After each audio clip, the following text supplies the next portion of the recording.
Hey, how you doing? This is John, and welcome to John's Long Box. Today we're looking at magazine box number 2, because I don't have that many magazine boxes, so I figured this would be easier to do.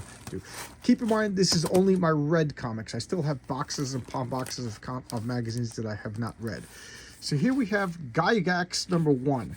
This was, I forget which one of the Gygax clan did this, and it was like a dragon magazine.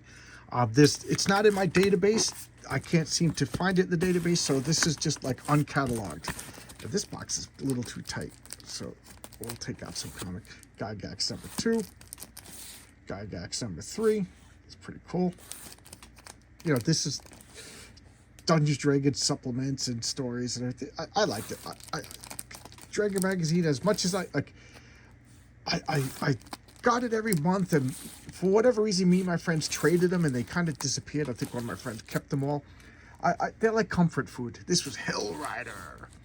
I got this because in a Dragon magazine, they brought back a character called Butterfly, and her only appearances in Hell Rider number 1 and number 2, and then Dragon magazine. So I had to get this Hell Rider. It's great. It's so great. Look at that kick to the face. This is just great. Night of the Ripper. I did showcases on it. And this is Heroes Incorporated presents Canon. This is, look at this, Wally Wood and Steve Ditko. This is number 2. Number 1 is a comic book size, and then number 2 is a magazine size. Then we never see it anymore. There's 2 issues. Highly recommend them. Highly recommend them. This is the Justice Machine, John Byrne cover. First appearance of the Justice Machine. So I'm not going to show every issue, but the next 15 or so are Justice Machine, or 6 rather. Here we got 2 copies of Love and Rockets. I'm a big fan of Love and Rockets, as you can see. It's just Love and Rockets, I think, for the next box or 2. This is I don't know if it's true or not, but I have recollections of this being on the comic book store with Watchmen, with Camelot 300, and Teenage Mutant Ninja Turtles. And I got all of them except for Teenage Mutant Ninja Turtles. And you know, how stupid am I? That was the big seller. You know, I don't buy comic books for monetary gain, but I'm still mad that I had Teenage Mutant Ninja Turtles in my hand. I've never read a Teenage Mutant Ninja Turtles comic. So the next 50 issues are all Love and Rockets. I'm not going to show them all, but I will, you know, I love this. This series is, you know, look at that.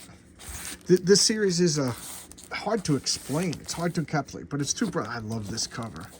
It's 2 brothers, Gilbert and Jamie, and Jamie does his story set in Hoppers, you know, which is the Locust. The 2 girls, you know, Hopi and Maggie.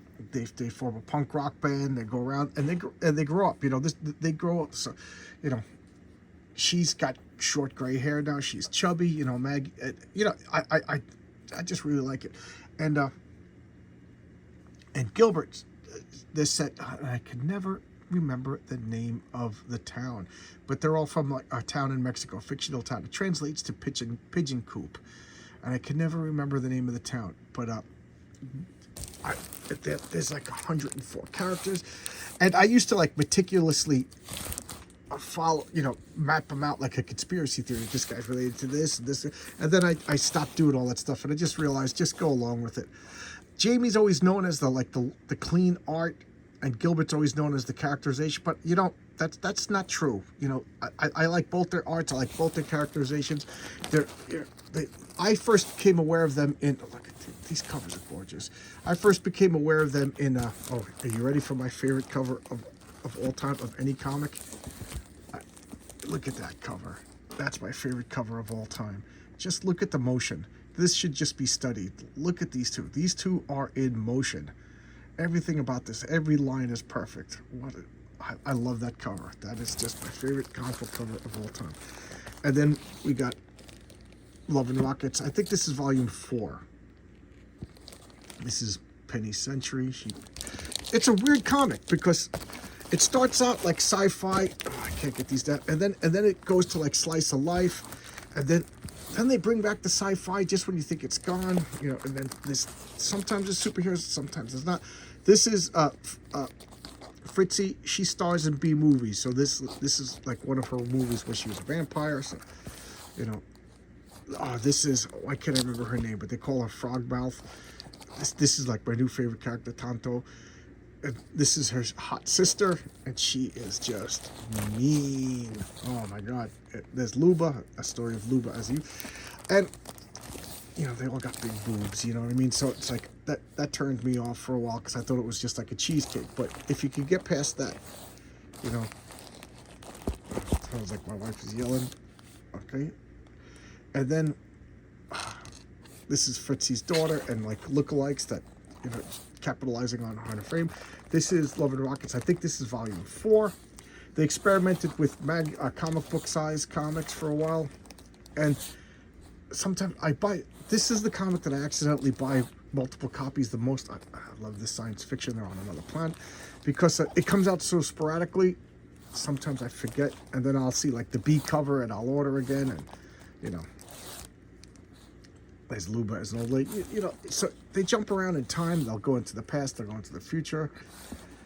I just realized it's olive oil. And what do we got here? More Love and Rockets. More Love and Rockets. So there you go. This is magazine box number 2. You know, how do you like this series? Should I keep going? I mean, I got to keep cataloging, so I'll keep making these videos. But, you know, I'll go back to my regular showcases, too.